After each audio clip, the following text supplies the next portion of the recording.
is classified protein unstables. Okay, but when you report, you have to report instability index 47.96 larger than 40, so that's why classified into unstable. Okay, I need you explain why. Okay, because the index here larger than 40, the result 47.96, larger than 40, so that's why classified unstable.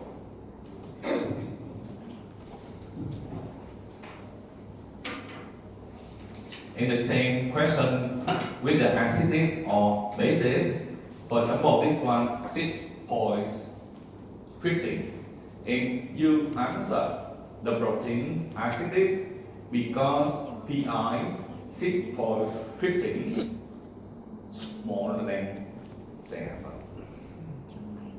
Okay, you don't repeat result again. You repeat result but need to compare with the cutoff value. Okay, need compare with cutoff value.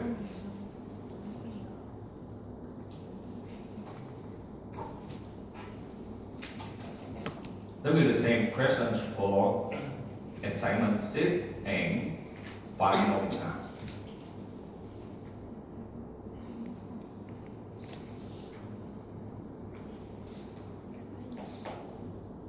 You will learn rod butter for assignment 6 and also rod butter for final exam.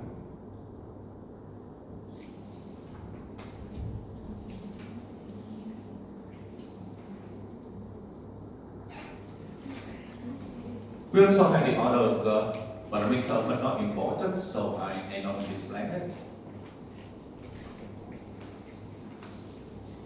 Just pH. The second one, half-life. Another one, instability index.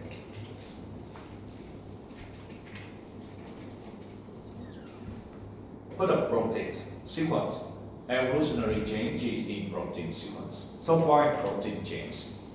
Events responsible for the generation of diversity, so that protein quite different. Mutation gene amino acids, insert more amino acids, deletion amino acids, transposition of last DNA base, transposition of last DNAs. That means mutation, insertion, deletion, transpositions here happens with the DNA first. Okay, DNA first. And DNA transfer into mRNA and translate into protein. So everything changes with the DNA first, and after that protein. Because based on DNA to translate protein, but not based on DNA directly. The DNA needs to transfer into mRNAs in order to transfer into protein. Transposition, that means the DNA move from one location to the other location in the genome. That we call transposition.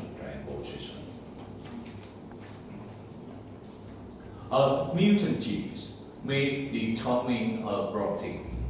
The mutant genes so explain the consequence from these events. We call mutant genes. Determine protein with equivalent functions. That means even gene protein, but protein not gene function, we call neutral mutation.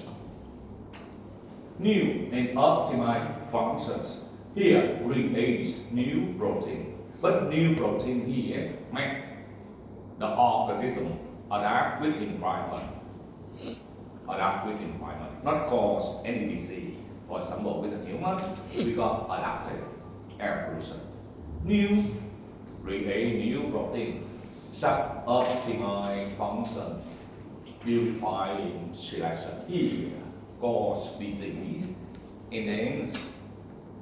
the selection here, the natural selection, purify, eliminate. So that's why cause disease. And cause disease, when the organism not adapt with environments will eliminate, remove. So that's the consequence of mutant genes cause a determining a protein with different consequences. Structure much more highly conserved during evolutionary sequence. So this one relates to the sequencing, but the structure, whether structure change or not, that's the key thing. That's the key things. And the structure much more highly conserved. Even protein change, but structure not change. Protein still conserved, protein function. Okay, so structure much more highly conserved during evolutionary sequence. That we finish the primary structure. Now we move to the secondary structure. Secondary is non-linear, three-dimensional. Localized to region of amino acid genes. Secondary is determined by amino acid side chains. The side chains. The primary structure prepare for secondaries arranged into angle, phi or sine angle, and now how one protein interact with one amino acid interact with the other amino acids within the same protein. And it based on protein functions, the side chain will arrange how to interact with the other side chains. Protein tend to be arranged with hydrophobic amino acid in interior, because this one's active.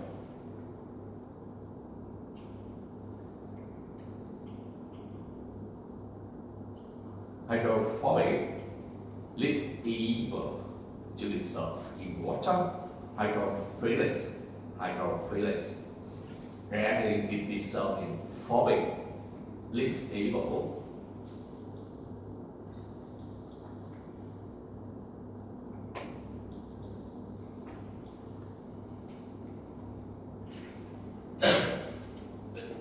Phobics that is able to dissolve into the water, so that's why the side chain arranged in the interior, inside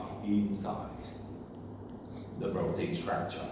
Hydrophilics residue is exposed to the sulfate because this one rarely to interact with water, so that's why it's exposed to the sulfites. For secondary structure consisting of alpha helices and beta helices. So the secondary structure defined with two names, alpha helix and beta helix. It helps proteins from secondary structure with different non-covalent and covalent bond. So here, link between amino acids with the other amino acid by different non-covalent bond or covalent bond. Hydrogen bond, this one from between amino acids, and here from what? Beta acid. And beta acid alpha helix and beta acid bilateral or anti-bilaterals. That describes the secondary structure in the protein. And this one explains two amino acids sitting from disulfide can link these things amino acid link together. So that's why from the protein structure. And secondary structure 3 times, but the helix also classified further 3 times of the helix. So secondaries formed by hydrogen bond. Not only hydrogen bond, also the other interaction to make the secondary structure stable. And then DNA mentions protein not stop at secondary structure, move further. We also have program to predict where secondary structure happen, which amino acids will form a secondary structure. But this program not very important, so I skip it.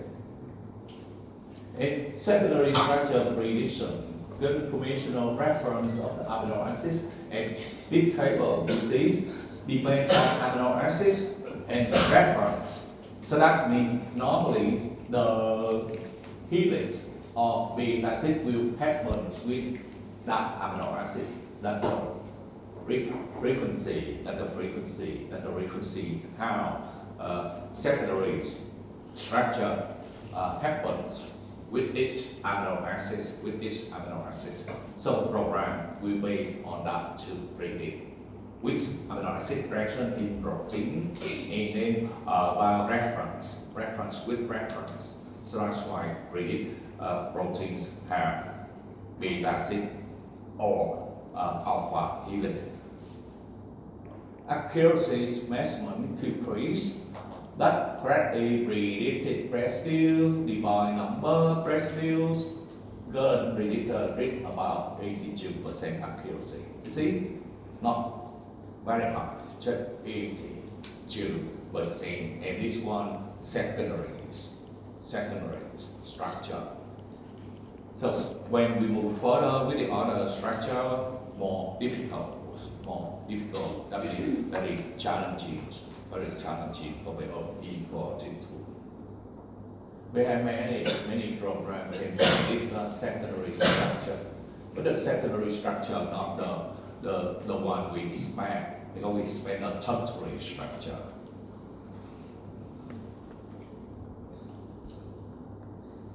Tertiary protein structure. Tertiary protein structure, we have two approaches. The first approach is experimental approach. That means we set up experiment. We use technique, we use machine to measure protein structure. So this one measure protein structure directly. So this one the more reliable structure. But we cannot measure on protein because there are many proteins. It depends on how you study protein. You want to characterize protein, you have a machine to measure protein or not. So that's why not many protein measure set up experiments to measure a protein structure directly. We have the other approach we call prediction. And prediction that means we use bioinformatics tool. Okay? If we don't have set up experiments, we go directly with prediction, and later you also have to set up experiment to validate the result from prediction. For experimental determination, we have two approaches: X-rays, retrography, and the second one, nuclear magnetic resonance spectroscopy. The name is blank. X-rays and also retro.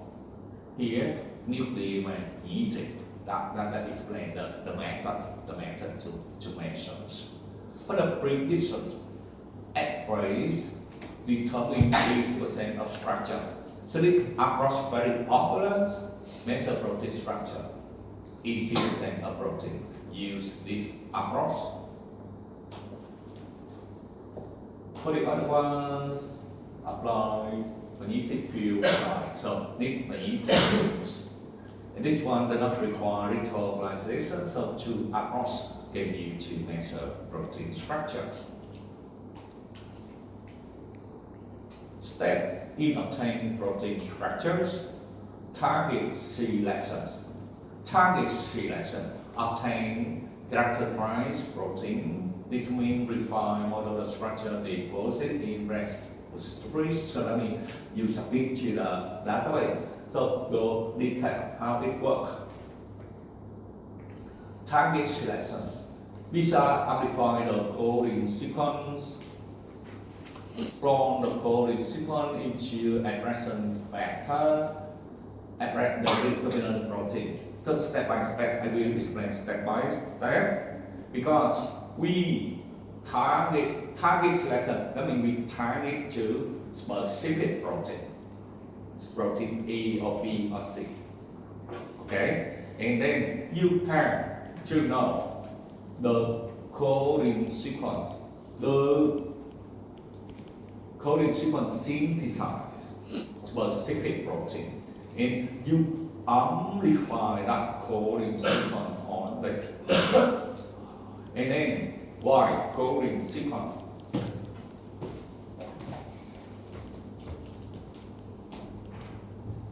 For the gene structures.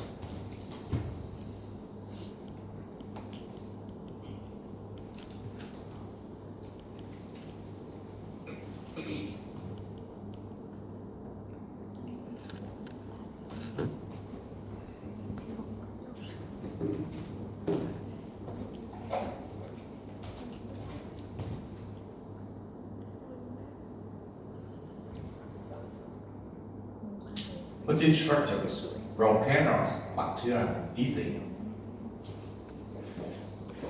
That coding sequence only. Eukaryote, not easy.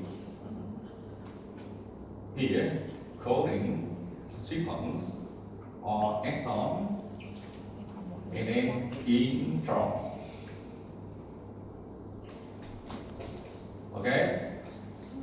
Intron cannot synthesize protein, need to remove intron first, and then we have coding sequence only.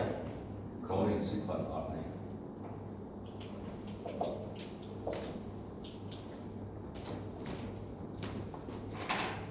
And then what is clone?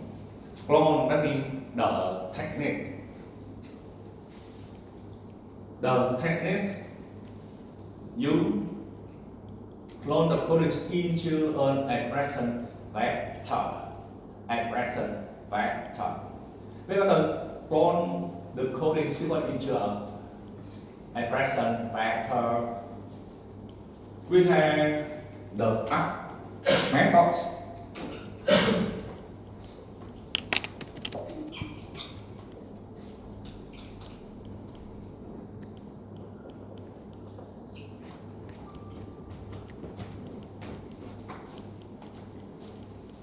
We have the methods, the technique, via DNA cloning. So these techniques amplify DNA, generate DNA copy. Vis-a-vis machine, DNA cloning. We need the vector carry DNA. Okay, the vector.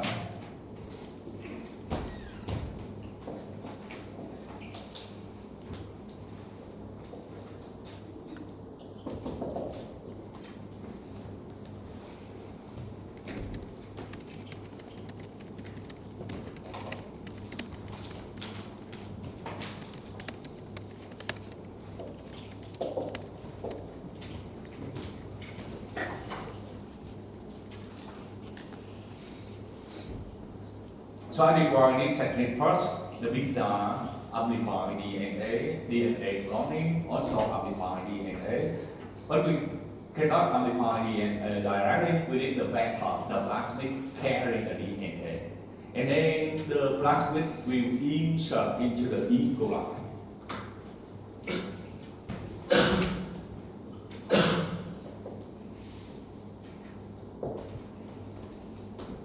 Insert in the E. coli, and you have to grow the E. coli. You grow E. coli. When the E. coli will read a number, the plasmid inside the E. coli also will read a number, and that means the DNA carried by plasmid also will read a number of copy. Okay, that's the DNA cloning. Now I need to explain this one for students of BC, understand the technique. We got these technique, molecular technique. Students study molecular genetic already study. Just mention this, let's explain. But I need to explain with the BC student. For here, at present vector. At present vector, the purpose different with this one. At present vector, that means the vector carry the gene, make the gene express. Express that means synthesize protein,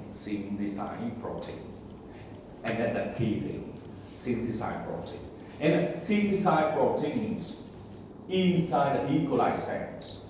So this technique we also call clone, because the vector carries the target genes in expressed into protein or synthesize protein inside the E. coli. And that's why it's coding sequence only. Because E. coli doesn't have mechanism to remove intron. So if you want to make gene expressed inside E. coli, you have to remove intron first. Coding sequence only. The vector carry coding sequence and expressed inside the E. coli, so that's why we have expressed the recombinant protein. Why recombinant? Because this protein that the gene recombine with vector, that's the name recombinants. The vector that the one carry the target gene, make it express inside the E. coli. Because I read the recombinant protein. And protein synthesized inside the E. coli. After that, you sequence the cDNA. So that means the coding sequence here actually cDNA. Okay, actually cDNA. We cannot. What is cDNA?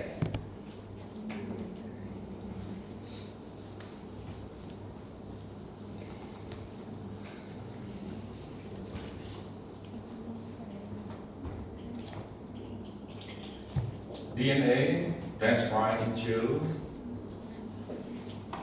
mRNA. And then convert back to the DNA. And how to convert back based on complementary principle. So C that means stand for complementary. Because protein already synthesized inside the E. coli, but we want to make sure whether that protein comes from the target gene or not. You have to sequence the cDNA again. Sequence the cDNA to verify the coding sequence correctly amplified or not. When you have proteins, now on step here we obtain protein first, not just studying anything about structure. Okay, so on the left side to synthesize target protein, to prepare protein for further with protein structure applies either approach. So to approach mentioned here. So the left side synthesize protein first. And synthesize protein here, we synthesize inside the E. coli. And the technique, long technique. Manufacture carry the target gene, synthesize target protein, and then we need to verify whether the correct protein or not. So that's why you have to sequence the cDNA. When you have protein available, you continue with the experiment to measure protein structure. And after you have protein structure, determine and refine the structure, calculate contractive protein structure model. That means you continue with the prediction or not. Because we had to approach the experiments and the predictions.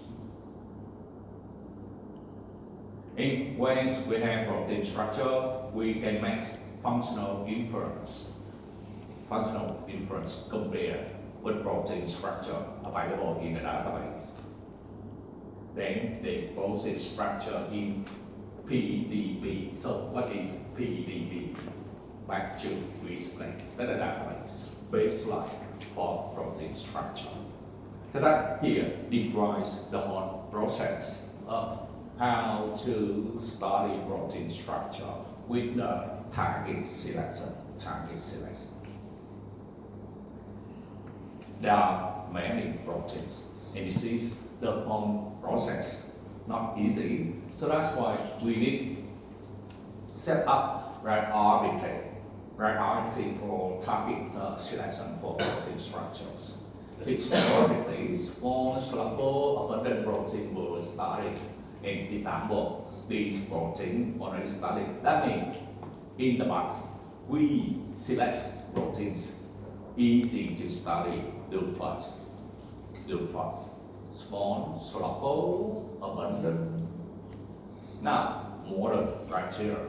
We need to set up which protein we want to study represent on branches of life. When we study phylogenesis, you already know many proteins, many organisms, and we classify into different groups similar to branch of life. And now we want to study protein represent on branch. So protein A present in one branch and also the other branch the other. If the protein present in all branches, we select first to see the similar or difference. For example, protein A present in bacteria and also present in the human. We compare any different or not.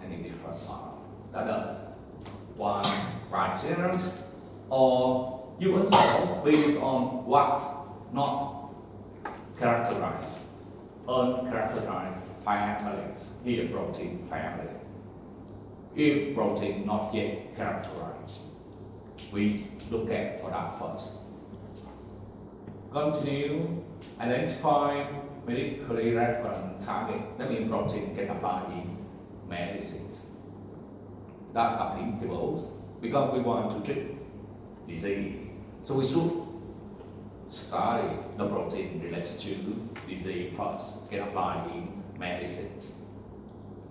Some attempt to show own structure within an individual organism. For example, human. We want to study all protein present in human being. Okay, so depending on criteria, the modern criteria will set up based on some example here. And how to study protein structures? We have from classical structural biology to structural genomics. So